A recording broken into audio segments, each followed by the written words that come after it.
saja yang tidak sholat maka dia masuk neraka saqar. Bisa? Nah, oke. Hendaklah kita merasa khawatir ibadah kita jangan-jangan apa? Tidak diterima, dan kita berharap sepenuhnya ibadah yang kita lakukan itu diterima. Jadi tidak semua ibadah yang diterima pakai syarat enggak? Atau bebas syarat, tanpa syarat diterima? Pakai syarat. Apa syaratnya?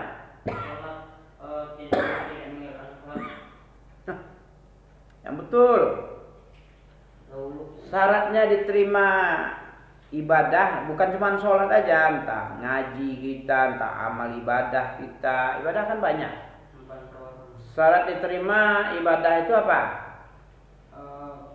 Syarat terima ibadah. Iya, diterima oleh Allah, dijadikan sebagai amal soleh, dibalas dengan surga. Ada? Apa syaratnya? 2. Nggak ingat lagi? Wah, berarti ibadah yang dikerjakan selama ini, ngaji kek, sholat, puasa kek, berbakti kepada orang tua,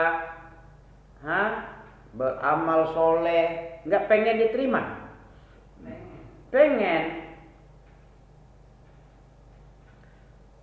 Pengen diterima. Apakah semua yang kita amalkan itu diterima atau ada yang nggak diterima? Allah alam gitu aja. Pengennya diterima atau enggak? Tapi pengen. Khaufan wa tama'a yad'una rabbahum, mereka beribadah kepada Rabb mereka dengan rasa harap diterima, takut kalau ditolak-tolak gitu aja. Ya kan? Surah apa itu? Cara kita beribadah itu harus seperti surat As-Sajdah ayat 16. Tatajafa junubuhum 'anil madaji'i yad'una rabbahum khawfa wa tama'a wa mimma razaqnahum yunfiqun. Itu cara amalan kita diterima. Nengok surat Sajadah ayat 16 itu. Tatajafa junub. Lambung mereka ini, orang-orang yang beribadah kepada Allah, hamba-hamba Allah itu jauh dari tempat dari tempat lambung mereka jauh dari tempat tidur. Ndak rebahan aja kerjanya, ndak tidur mulu aja. Asal malam tidur, rebahan. Ya, santai-santai. Tapi apa dia? Hamba-hamba Allah itu yad'una rabbahum. Apa Mereka berdoa, beribadah. Ada enggak gitu? Lambung jauh dari tempat tidur malam-malam, kemudian beribadah salat malam. Ada? Berdoa kepada Allah ada? Dalam keadaan rasa takut. Jangan-jangan ibadah ini enggak diterima aja oleh Allah. Kan ada doa ibadah enggak diterima kapan? Ibadah diterima. Iya. Enggak diterima oleh Allah kalau enggak ikhlas. Apa lagi satu lagi? Aduh. Berarti enggak tahu. Berarti apa ini? Tidak ada khaufannya. Orang yang beriman, hamba-hamba Allah itu beribadah, dia ada khauf. Khauf apa tadi? Takut kalau tidak diterima. Nah, kapan tidak diterima amalan ibadah? Kalau harus khawatir kita. Jangan pede kayak oten. Tahu oten? Asal dia mengimani hidup dalam Yesus, masuk surga sudah bersama Bapak di surga. percaya menerima Yesus sebagai Tuhan, itu pula katanya. Masa Tuhan? Hantulah. Kalau dua Allah dengan Yesus itu jadi apa ya? Tuhan kalau dua jadi apa ya? Kalau dua. Ya, jadi nggak Tuhan lagi, hantu dia. Tuhan, apalagi tiga. Jangankan dua, 1,5 aja sudah hantu itu. Tuhan, 1,5 kan? Apalagi dua. 2,5, 2 hantunya. Tuhan, hantu. Nah, dua hantunya. Ya, begitu. Kalau 3,5, 3 hantunya.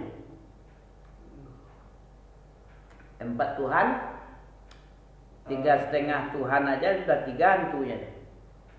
1,5 jadi hantu, 2,5 jadi hantu 2, 3,5 jadi hantu 3. Ya? Pahamnya kan? Jadi Apis beribadah itu bagaimana caranya? Yad'una rabbahum khaufan wa tama'a. Apa artinya khaufan wa tama'a? Cara beribadah itu. Kaifa na'budullaha? Bagaimana cara kita beribadah? Ada di dalam apa ini? Dalam apa? Dalam kitab. Akidah Ahlussunnah. Bagaimana cara kita beribadah? Cara kita beribadah adalah dengan cara rasa takut dan rasa harap. Takut jangan-jangan tidak diterima. Harap kalau bisa diterima. Orang kalau diterima ibadahnya senang. Terus apa lagi selain senang? Mendapatkan pahala. Apa lagi? Masuk surga apa lagi? Banyak ini. Orang diterima. Iya. Akan melihat wajah wajah Allah. Tambahan. Lahum ma yasha'u fiha waladaina mazid. Waladaina mazid itu maknanya dalam surat Qaf itu adalah tambahan, itu adalah melihat wajah Allah. Mana yang enak, masuk surga atau melihat wajah Allah? Antara surga sama Mendingan wajah Allah. Wajah Allah lebih hebat. Karena kalau orang neraka nggak bisa lihat. Orang neraka nggak bisa masuk. Nggak. Ayat apa itu yang mengatakan penduduk neraka terhalang, terhijab dari memandang wajah Allah? Surat orang kafir, kalla innahum ar-rabbihim yauma idzin. Surah apa itu?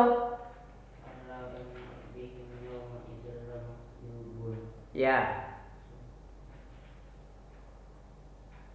Kalla innahum an rabbihim, surat Mutaffifin. Iya enggak? Banyak tak hafal ya. Kalau kita melihat wajah Allah itu di surat apa? Surat Qaf ada. Surat apa lagi? Surat Al-Qiyamah juga ada. Ya. Biar enggak hilang-hilang ilmu itu, ulang-ulang lagi. Mencatat kan enggak mau? Membuka YouTube mau? Enggak mau pula. Mencatat enggak mau pula. Membuka YouTube Abrar Safrinadi, pelajaran yang sering dibaca, enggak mau pula. Jadi maunya apa lagi? Main-main. Main-main dalam beragama ada larangannya. Mau tahu larangan main-main dalam beragama? Mau? Tengok surat Taubah ayat 65-66. Ayat 65-66. Siapa yang main-main dalam beragama, dia menjadi kafir. Ngeri ya? Berolok-olok, bermain-main. Ada di situ tuh. Mereka yang selalu bercanda, bermain-main, lalai-lalai, menganggap enteng, remeh, temeh. Kami hanya bersenda gurau dia di dalam bermuamalah, dalam beragama, bersenda gurau. main-main, mengolok Nabi, mengolok ayat. Kan ada juga orang, Iya. ngapain kamu sholat ya? Rajin kali kau sholat, besok kan masih ada. Walaupun kayak gitu main-mainnya. Allah macam orang mau mati besok kamu nih. Kan ada kayak gitu. Bawaanmu kayak anak Nabi aja. Memangnya kamu Nabi? Ada gitu ya? Iya. Kami aja pernah dicerita ya, dia apa Allah. Sikit-sikit Nabi, jenggot tuh jorok kata. Main-main enggak tuh? Sekalipun dia bercanda. Jorok, ada kutunya lagi. Bau pusing apa? Kayak ODGJ itu apa namanya? Iya kan? Iya kan enggak terurus itu. Iya. Walaupun dia cuma bercanda. Tapi Kebanjiran. Apis nampak kami banyak isbal-isbalnya. Gimana itu? Ya pakaiannya menutup mata kaki. Iya kadang-kadang. Tidak boleh main-main. Serius dalam beragama ya. Apa akibat kalau orang bermain-main dalam beragama? Ada di situ ayat 66. La ta'tadiru qad kafartum ba'da imanikum. kamu tidak perlu kamu Mencari-cari alasan, aku cuman bercanda, aku hanya main-main, aku cuman untuk mencairkan suasana, jangan vakum, jangan diam-diam aja, jangan terlalu serius. Tapi agama yang dicandain. Jenggot ini adalah kumuh, jorok, kutu. Orang pakai celana tidak isbal, dibilang kebanjiran ya. Perut orang-orang soleh ini banyak gendut-gendutnya. Penakut dalam berperang misalnya kan. Paling banyak makan, paling penakut. Nah, ini bercanda tapi dianggap kafir oleh Allah. Surat At-Taubah ayat 66. La ta'tadiru, jangan kamu cari-cari uzur. Jangan alasan-alasan pula kamu. Kalau bercanda dalam beragama, akibatnya menjadi kafir setelah beriman. Sebelumnya iman. Gara-gara bercanda jadi kafir. Kafir setelah iman telah ada sama dia. Qad kafartum. Jadi bahaya toh? Bahaya. Jadi orang kafir itu dia tidak melihat wajah Allah. Orang yang diterima ibadahnya dia masuk surga dan melihat wajah Allah. Surat apa itu? Kemarin ada juga surat Paman Kana ya. Syarat diterima ibadah itu ada 2 dipenuhi. Biar kita bertemu dengan Allah, masuk surga. Allah kan tidak di neraka ya, di dalam surga. Nah, siapa yang ingin bertemu Allah di surga dan melihat wajah Allah di surga itu adalah kenikmatan tambahan setelah masuk surga. Sama juga dengan kita masuk istana. Masih di dunia ini aja beda juga, terasa bedanya. Kita masuk istana presiden aja, masuk rumah mewah presiden misalnya kan. Terus Prabowo-nya nggak ada. Kita disuruh tinggal aja kamu di istana, tapi Prabowo nggak ada boleh ya? Prabowo nggak nengok-nengok kamu gimana? Nggak begitu seru ya. Kalau yang enak itu Pak, masuk istana bertemu sama ya ahlul istana, ya istana kepresidenan, berjumpa, bercakap-cakap, bersalam, berfoto pula lagi kalau orang awam dulu ya. Ada kan bangga itu. Ini ketika aku di zaman ketika Prabowo masih jadi presiden, aku datang ke istananya. Ini gambarnya dengan bangga ya kan. Ini gambarnya aku bersalaman nih. Ini dia. Ini di kursi sini aku, dia di sebelah kiri, aku sebelah kanan. Ngomong-ngomong beramah tamah dia sama aku. Bangga enggak ya? Bangga. Bangga ya Allah. Betapa nikmat. Jadi siapa yang pengen berjumpa dengan Allah dalam surat Kahfi ya. Nah, ingin berjumpa dengan Allah di dalam sorga nanti, berarti masuk sorga lah. Ingin masuk sorga, ingin berjumpa dengan Allah. Apa syaratnya di situ? Pakai syarat loh. Al-Kahfi terakhir. Ya. Qul innama ana basyarun mislukum yuha ilayya annahu annama ilahukum ilahun wahid. Faman kan, ini dia. Siapa? Maka siapa yang pengen, faman kana, siapa yang keadaan dia itu pengen. Ya. Siapa yang kepengen keadaannya berjumpa sama Allah, faman kana yarju. Barang siapa yang mengharapkan, maka siapa yang mengharapkan jumpa sama Allah. Yarju liqa. Liqa apa itu liqa? Berjumpa. Liqa di ikhwan muslimin. Ada kajian liqa namanya. Liqa. Apa itu liqa? Liqa itu pertemuan, perjumpaan. Iya liqa. Ini liqa nih. Liqa dalam mengaji. Biasa IM ada liqa. Ngaji beberapa orang di rumah, kemudian sendalnya ditaruh di dalam. Rahasia masalahnya. Kajian rahasia-rahasia itu ada mengasaskan kesesatan, kata siapa itu? Ibnu Taimiyah yang bilang. Siapa saja yang mengaji, ngajinya itu bersembunyi, diam-diam, berarti dia Umar bin Abdul Aziz itu. Siapa saja yang ngaji, cara ngajinya itu di rahasia-rahasia, itu berarti dia sedang mengasaskan, membuat pondasi kesesatan. Kalau ngaji yang sebenarnya itu tuh di masjid, ya di masjid liqa, ya kan? Yang sebenar-benar bagus tuh yang di masjid, tidaklah berkumpul satu kaum. Nah itu, makanya bikin masjid satu. Kalau kita tidak bisa mengatur satu masjid sama-sama, masyarakat kan banyak, berapa banyak kepala, banyak pula pendapat masing-masing. Ya, ketiak yang sama berbulu, baunya lain-lah. Kepala sama hitam, pendapat beda-beda. Kita pengennya sunnah hidup, bid'ah mati. Kalau orang itu enggak, janganlah sunnah-sunnah aja. Yang bid'ah kan enak juga ini. Kan campur-campur, jumpa-jumpa sama ibu-ibu menor, ya. Nanti dibuka tirai, ya.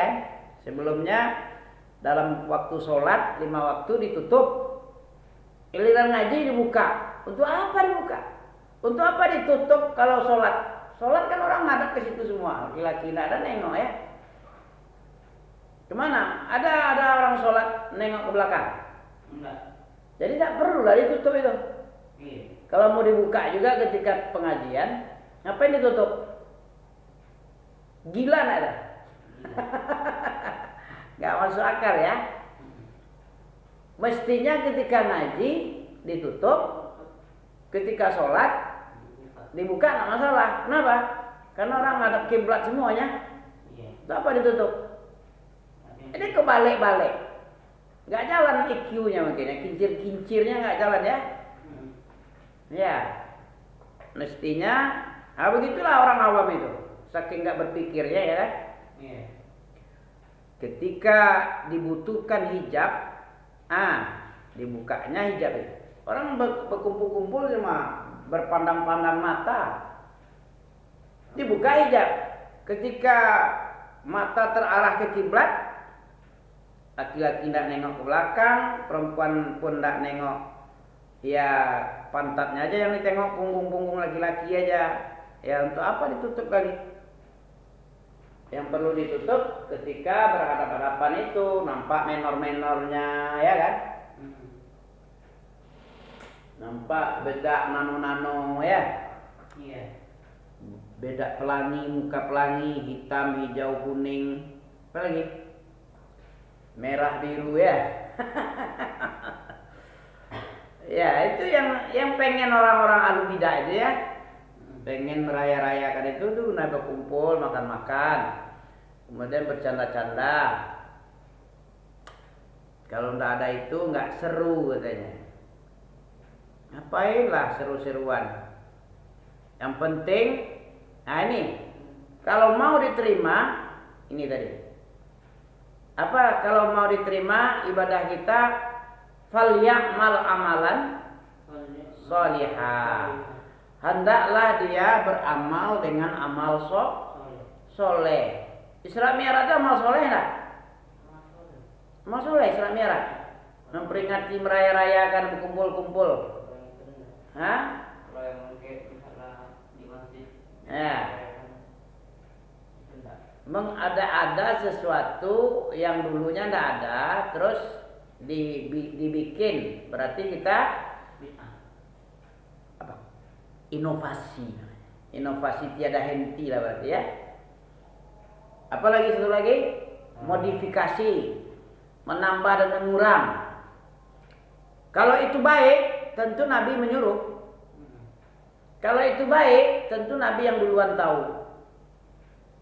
Kalau kita bilang sesuatu yang tidak pernah diperintah Nabi, terus kita bilang baik, berarti kita merasa lebih pintar dari Nabi. Kemudian satu lagi apa? Merasa lebih pintar. Satu yang kedua, menganggap Nabi jadi kayak menganggap Nabi seperti tidak jujur, ya. berkhianat. Masa nggak disampaikan? Ini kan bagus ini. Kok nggak disampaikan oleh Nabi Isra Mi'raj? Kenapa nggak disampaikan Nabi? Padahal bagus. Isra Mi'raj bagus, Maulid Nabi bagus, memperingati hari-hari besar agama bagus, 17 ya, nuzul Quran bagus. Kok nggak disampaikan? Nabi ini pengkhianat ini, nggak jujur di dalam menyampaikan risalah Islam ini. Ini secara tidak langsung begitu, kan begitu kan? Secara tidak langsung orang-orang yang menganggap baik bid'ah hasanah itu berarti dia menganggap dirinya baik. yang pertama Islam sudah sempurna kata Allah. Dalam surah apa tuh? Al-Maidah ayat 2. Betul? Islam sudah sempurna. Terus apa lagi? Islam sudah sempurna kata Allah, al-yauma akmaltu lakum. Ayat 2 itu, Al-Maidah ayat 2 ya. Dinakum. Di bawah-bawahnya itu ayat terakhir itu. Di akhir-akhir ayat 2 itu. Al-yauma akmaltu lakum. Al-yauma ya Isa lazi kan ada itu ya. Nampak Al-Maidah ayat 2. Nah, Allah sudah bilang sempurna. Kita bilang enggak sempurna kalau enggak ada maulid. Ayat 3 ya. Dengan adanya maulid baru bagus, sempurna dia. Kalau enggak ada maulid berarti agama Islam ini enggak enggak cukup ini. Padahal Allah bilang wa atmamtu alaikum ni'mati al-yauma akmaltu lakum dinakum. Pada hari ini ketika Nabi masih hidup itu, turun ayat itu ketika masih di padang Arafah, haji wada, haji terakhir, 4 bulan Nabi mau meninggal. Turun ayat penyempurnaan Islam. Al-yauma akmaltu lakum. Terus datang lalu bidah tadi, orang-orang yang menganggap baik bid'ah ini. Rasanya kurang enak, enggak apa. Gak ada seru-serunya jumpa sama mama-mama menor. Ya kan? Sama-sama mama-mama menor gak enak. Kan gitu orang hawa nafsu dia. Iya. Tapi kalau ada sekali setahun, ada momen-momen ini kan ada kesempatan jumpa-jumpa, ya bercanda-canda, ketawa ketiwi. Kalau yang ada acara joget-joget juga joget ya. Ini gini apa? Ini apa? Nggak pandai apa namanya itu? TikTok apa? Nah, ada acara-acara selawat kayak Habib Tomkol itu. Ya, NU itu pakai konser-konser, salawat konser. Mau kayak yang Gus. Ya Gus on itu merusak aja kerjanya. Nah, Islam ini yang sunnah-sunnah yang kita pelajari ini adalah membatalkan ya sesuatu yang tidak bagus itu dibilang di sini. Makanya orang paling benci kepada dakwah salafi, sunni salafi karena itu dia membongkar. Dia berani berterus terang mengatakan ini benar, ini tidak benar, ini salah, ini salah. Ya tidak sesuai dengan Quran dan Sunnah, ya dibilang salah. Sesuai dengan Sunnah, sesuai dengan yang diajarkan Nabi, baru dibilang juga itu sesuai. Nah itulah sifat Ahlussunnah. Syiah yang pertama kali yang paling benci kepada dakwah salaf. Terus pengekor hawa ya yang sejalan dengan Syiah itu biasanya orang sufi biasanya. Sufi, orang suluk itu sama dengan Syiah.